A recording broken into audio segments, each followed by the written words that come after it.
વશિષ્ઠ દેશ્યાનો પુત્રથી થયો ઋષિરાજ, રામચંદ્ર જેવાના ગુરુ ગણાયા એવા વશિષ્ઠ.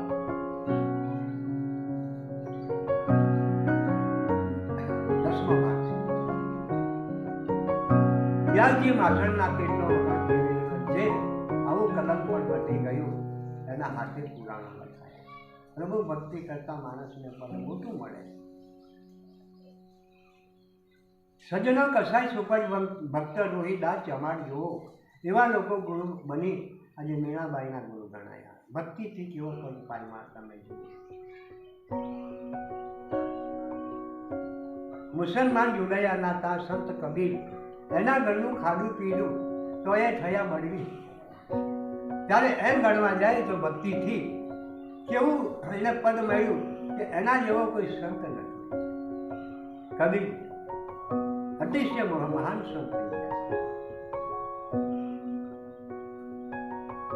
સજ્જનો કસાય રોહિદાસ ચમાર સુપરી ભક્ત રોહિદાસ ચમાર સાચી ભક્તિ શાખામાં કોળીઓ લેતા સંત બજાવે. ઊંચા થયા નીચા, નીચા બધાય ઊંચા બધા એના પગે પડે. પ્રભુ ભક્તિ કરતા માણસને પણ મોટું મળે. એટલે ભક્તિના માર્ગ ઉપર ચાલવું જરૂરી છે. દુનિયાની અંદર જે પૈસા ધન છે જેના પાસે, એના જેવો કોઈ ગરીબ નથી. જેના પાસે રામનું નામ છે એના જેવો કોઈ અમીર નથી.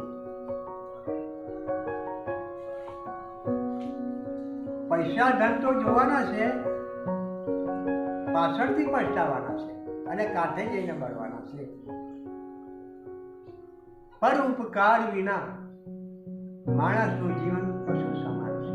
આ મારું બીજું ન ઉપદેશ જ્ઞાન દ્વારા આપું છું, એનું શ્રાવણ કરજો.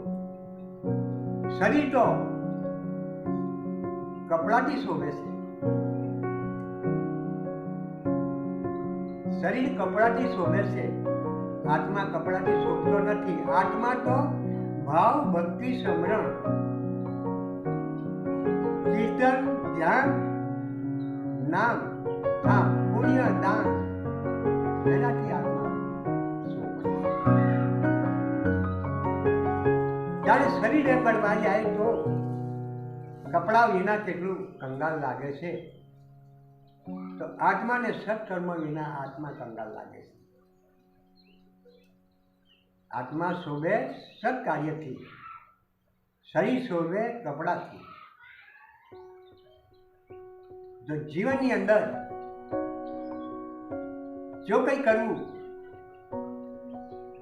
તો સદગરું શરણમાં શ્રી ઝુકાવું, સતી આંખે અંધ છે,